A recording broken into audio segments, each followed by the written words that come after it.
This is so called painless vaccine, जिसमें ए cellular component होता है पर्ट्यूसिस का, और ये so called conventional painful vaccine जिसमें होल सेल पर्ट्यूसिस होता है, जो गवर्नमेंट में भी लगती है। दोनों के कॉस्ट में डिफरेंस है लगभग 10 गुना। Painless vaccine versus painful vaccine. Doctor, आज हर भारतीय पेरेंट इस उलझन में है कि पेनलेस वैक्सीन बेहतर है या पेनफुल वैक्सीन। लोग सोचते हैं जो महंगा है वही बेस्ट है। लोग सिर्फ इसीलिए महंगा वाला टीका ले लेते हैं ताकि बच्चा रात भर दर्द में रोए ना। क्या वाकई पेनलेस वैक्सीन में दर्द होता ही नहीं? Doctor Saumitra Singh, you are a paediatrician, a renowned child specialist. Bharat के आम पेरेंट्स, माँ बाप को आसान भाषा में समझाइए कि इस पेनलेस और पेनफुल वैक्सीन के पीछे का असली साइंस क्या है। अक्सर पेरेंट्स हमारे पास आते हैं और बोलते हैं कि सर, हम तो अपने बच्चे को पेनलेस वाला ही टीका लगवा रहे हैं, आप भी पेनलेस वाला ही टीका लगाइए। आप खुद सोचिए, जब बच्चे को सुई लगे, सुई चुभे, तो क्या वो पेनलेस हो सकता है? पेनलेस ये टर्म एक मार्केटिंग गिमिक है। तो सबसे पहले पेरेंट्स को समझना पड़ेगा कि ये पेनलेस और पेनफुल ये टर्म जो है वो किस पर्सपेक्टिव में यूज किया जाता है। आपको समझना होगा कि ये हर वैक्सीन के साथ इसको नहीं जोड़ा जा सकता है। जो हमको क्लासिकल कन्वेंशनल सरकारी अस्पताल में हमारे बचपन में लगता था, आज भी जो लगता है सरकारी अस्पताल में, वो होल सेल पर्ट्यूसिस है। 6 हफ्ते, 10 हफ्ते और 14 हफ्ते में DTWP, उसमें जो ये होल सेल पर्ट्यूसिस होता था, उसकी वजह से पोस्ट वैक्सीनेशन पेन और फीवर बच्चे को खूब ज्यादा होता था। और उस पोस्ट वैक्सीनेशन पेन और फीवर की वजह से वेस्टर्न वर्ल्ड में इसकी एक्सेप्टेबिलिटी कम हो गई। तो फिर क्या किया कि इसका होल सेल पर्ट्यूसिस का कुछ कंपोनेंट निकाला और कुछ कंपोनेंट को इंजेक्ट किया। अब ये कंपोनेंट वैक्सीन जब जाती है ए सेलुलर पर्ट्यूसिस, तो इसमें पोस्ट वैक्सीनेशन पेन और फीवर कम होता है। तो कोई भी सुई जब बच्चे को लगेगी, चुभेगी, तो ऐसा पॉसिबल नहीं है कि उसमें दर्द ना हो। हाँ, लेकिन होल सेल पर्ट्यूसिस के कंपैरिजन में ए सेलुलर पर्ट्यूसिस जब बच्चे को लगता है तो पोस्ट वैक्सीनेशन पेन और फीवर बच्चे को कम होता है। तो ये जो टर्म है पेनलेस, सिर्फ और सिर्फ उसी वैक्सीन से रिलेटेड है। इसको हर जगह हर वैक्सीन के साथ जोड़ देना गलत है। तो अगर हम पेनलेस को लेस पेन बोले तो ज़्यादा एप्ट रहेगा। और ये भी समझें कि ये टर्म हर एक वैक्सीन के साथ नहीं जोड़ा जा सकता है।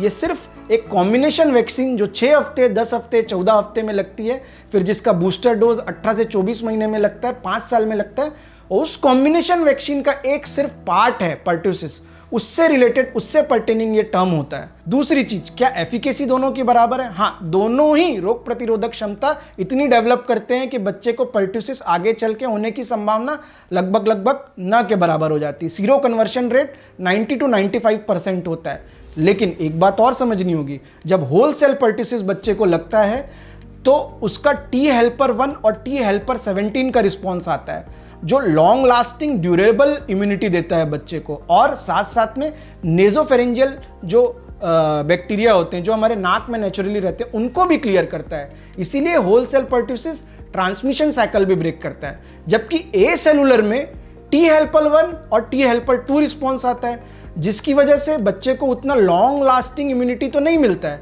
ना ही उसका नेजोफेरेंजियल जो कॉलोनी होता है वो क्लियर हो पाता है। इसीलिए जब आप पेनलेस, सो कॉल्ड पेनलेस आप लगवा रहे हैं अपने बच्चे को, ए सेलुलर पर्ट्यूसिस लगवा रहे हैं, तो बूस्टर डोजेस बिल्कुल भी मिस ना करें। और ये ट्रांसमिशन साइकिल कहीं ना कहीं ब्रेक ना भी कर पाए, लेकिन आपके बच्चे को इंडिविजुअली ये पेनलेस ए सेलुलर पर्ट्यूसिस बचा ले जाएगा। तो ए सेलुलर पेनलेस पर्ट्यूसिस जो आप कॉम्बिनेशन में लेते हैं, उसमें लॉन्ग लास्टिंग होने की संभावना कम होती है, इसलिए बूस्टर कभी भी मिस नहीं करना चाहिए। अगर आप बूस्टर ले रहे हैं और आप फाइनेंशियली आप उसको अफोर्ड कर सकते हैं तो आप ये भी चूज कर सकते हैं। डॉक्टर, आजकल 6-in-1 हेक्सावेलेंट वैक्सीन का चलन बहुत बढ़ गया है, यानी एक ही सुई में 6 बीमारियों का टीका। लेकिन 1-2 महीने के छोटे से मासूम बच्चे को देखते ही माता पिता घबरा जाते हैं। उनके मन में सबसे बड़ा डर यही होता है, इतने छोटे बच्चे को एक साथ इतनी भारी दवाइयाँ। लोगों को लगता है कि अलग अलग बीमारियों का टीका अलग अलग समय पर लगवाना ज्यादा सेफ होता है। क्या एक साथ 6 टीके लगने से बच्चे की बॉडी का इम्यून सिस्टम ओवरलोड हो सकता है? As a paediatrician, as a child specialist, एक आम भारतीय माँ बाप को आसान भाषा में समझाइए कि क्या बच्चे का छोटा सा इम्यून सिस्टम इस 6-in-1 वैक्सीन को आसानी से झेल पाएगा या नहीं? ये तो अच्छी बात है, एक इंजेक्शन में 6 बीमारियों से बचाओ, मतलब बच्चा एक सुई लगाए और 6 बीमारी से बच जाए। लेकिन डर लाजमी है। लेकिन साइंस ऐसा बिल्कुल नहीं बोलता है। सारी वैक्सीन्स के अपने एंटीजेंस हैं, बफर्ड हैं, एडजुवेंट के साथ हैं। जब ये बच्चे के शरीर में जाएंगे तो बच्चे का शरीर अपना इम्यून रिस्पॉन्स इंडिविजुअली जनरेट करेगा और ये एक दूसरे के साथ इंटरफेयर भी नहीं करते हैं। और आप समझिए, पहले जब पुराने ज़माने में स्मॉल पॉक्स की वैक्सीन लगती थी, उसमें तो एक साथ 200 एंटीजन चले जाते थे, उसके खिलाफ भी शरीर अच्छे से अपना रिस्पॉन्स जनरेट करता था। आज भी बच्चा जब खिलौने के साथ खेले, धूल में खेले, मिट्टी में खेले, तो एंटीजेनिक एक्सपोजर तो कंटिन्यूसली बच्चे के शरीर को होता ही रहता है और बच्चे का शरीर इसके लिए सक्षम है। एक साथ बच्चे का शरीर 10,000 एंटीजेंस के अगेंस्ट अपनी इम्यूनिटी इंडिविजुअली डेवलप कर सकता है। तो ये तो बहुत छोटा सा फ्रैक्शन है, इनफैक्ट 0.01% है। तो इसको लेके बिल्कुल ना घबराएं। इससे बच्चे को बेनिफिट होता है कि बच्चे के पेरेंट्स का कंप्लायंस बढ़ता है। एक बार गए और टीका सब एक साथ लग गया। दूसरा, तो कॉम्बिनेशन टीकों का इनफैक्ट बच्चों में बेनिफिट होता है कि बच्चों को कम दर्द में एंटीजेनिक एक्सपोजर बेटर मिल जा रहा है, ज़्यादा मिल जा रहा है और बच्चे का शरीर अच्छे से ट्रेन हो जा रहा है। अब आपकी बारी। बेझिझक सवाल पूछिए child specialist doctor Saumitra Singh से नीचे कमेंट सेक्शन में। डॉक्टर खुद आपके हर सवालों का जवाब देंगे। आशा करते हैं कि painless vaccine versus painful vaccine के बीच का धर्म संकट अब आपको परेशान नहीं करेगा। तो अब देर किस बात की है, तुरंत शेयर कीजिए इस संदेश को हर उस भारतीय परिवार के संग जिनके यहाँ छोटे बच्चे हों। सब्सक्राइब करना ना भूलिएगा। अगले एपिसोड में बताएंगे टीकों के साइड इफेक्ट से कैसे बचें। धन्यवाद।